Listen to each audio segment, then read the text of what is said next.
Now to this, that travel nightmare across the country that we've been following. Flights nationwide were grounded this morning after the Federal Aviation Administration ordered a pause on all domestic flights over a computer failure. More than 3,700 flights were delayed and more than 640 were canceled. The issue started late last night, but the ripple effect, well, it carried over well into the morning. And we are hearing now that Canada's air traffic control organization had the similar issue. It's now investigating what happened there. All right, let's talk more about this and what went down within this FAA meltdown. ABC News transportation correspondent Gio Benitez, along with ABC News contributor and aviation analyst John Nance. So, Gio, the FAA issue, it started really late last night. So why wasn't more done to prevent what we saw unfold this morning? And tell us more about just the breakdown in communication and how that impacted what went down. You know, Kira, this is absolutely going to be part of that investigation. But I can tell you, here's what the Transportation Secretary is saying, Pete Buttigieg. He said that late last night, the backup system was triggered. So now we know there was a backup system. That was triggered late last night.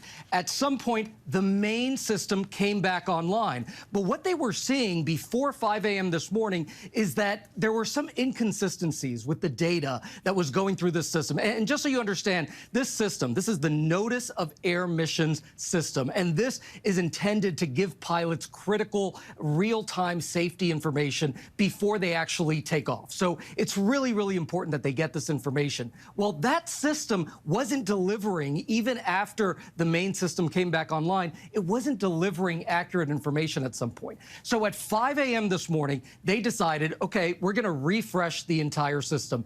That's when everything just broke loose here. And that's when all these problems started happening. The airlines were calling us at 5:30 this morning, airline sources, and saying, listen, this is big. This is going down right now.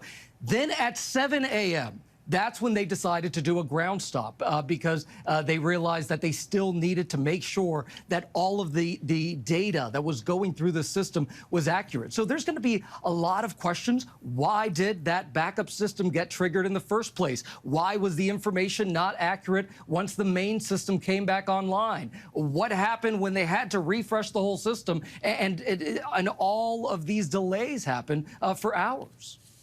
Okay, so John Nance, now that you're you're an expert, a former pilot. What do you make of everything that Gio found out and what really happened here? Because it looks like the backup system didn't work. We don't know why that even kicked in. And then there was a refresh and things still didn't work. So what are your thoughts as you hear this information from Gio? Well, first of all, extraordinarily good analysis on a very short-term basis because this is quite complex. So now we know there was a backup that didn't work, but we still have the forensic question, if you will, and this is really the heart and soul of what's made aviation so safe, is the ability to get rid of any consideration of blame, put everything out on the table and find out what decisions were made, when were they made, why were they made, not so much by whom, but under what circumstances did we end up with a situation where it needed to be rebooted. And of course, the whole focus is to make sure that we learned a lesson the first time and that this never happens again.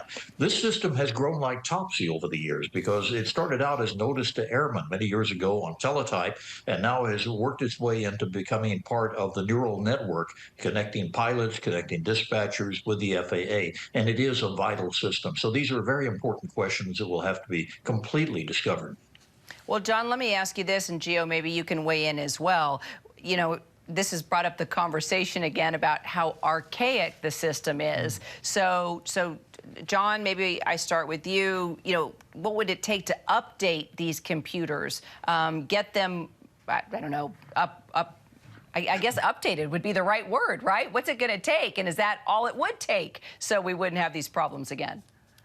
Well, I think if we had a perfect world, there would be a matter of running system number 2 with all the information of system number 1 to where you could throw a switch and go right over to the other, and it wasn't a matter of bringing them in as backup information. The airline industry has learned this lesson way back 35 years ago. I think American Airlines learned it when they started their massive underground system in Oklahoma to make sure that they had at least 2 computer systems running parallel. This is something we got to look at that technology and make sure that that the best of it is updated into FAA. And we also have to ask the question, do they have enough money?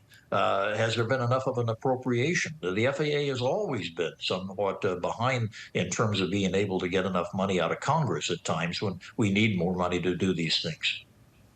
And Gio, I know you're asking those questions. Where's the money and where's the upgrade? Yeah, because listen, the infrastructure bill, there were $25 million that were outlined for the FAA. So, of course, we're going to ask now, where is all that money going? We know that experts have been calling and they've been screaming about this. They've been saying we need to fix this outdated system. I think that now when we see what happened here, I mean, just think about this, Kira and John, this is the first time that we had a ground stop of this nature since 9/11. Since 9/11, this is the first time we've had quite a ground stop quite like this. And so I think that certainly now people are going to be asking that. Transportation Secretary Pete Buttigieg, we saw what happened with Southwest recently, and he was out front criticizing Southwest and trying to hold them to account. He's now saying, listen, we get it. We need to be held accountable here, too. So it looks like we may see movement on this in the days, weeks, and months ahead. All right. We know you'll be on top of it. Both of you will. We'll talk again. Gio, John, thanks so much, guys. Thank you. Thank you. Hi, everyone. George Stephanopoulos here. Thanks for checking out the ABC News YouTube channel. If you'd like to get more videos, show highlights, and watch live event coverage, click on the right over here to subscribe to our channel. And don't forget to download the ABC News app for breaking news alerts. Thanks for watching.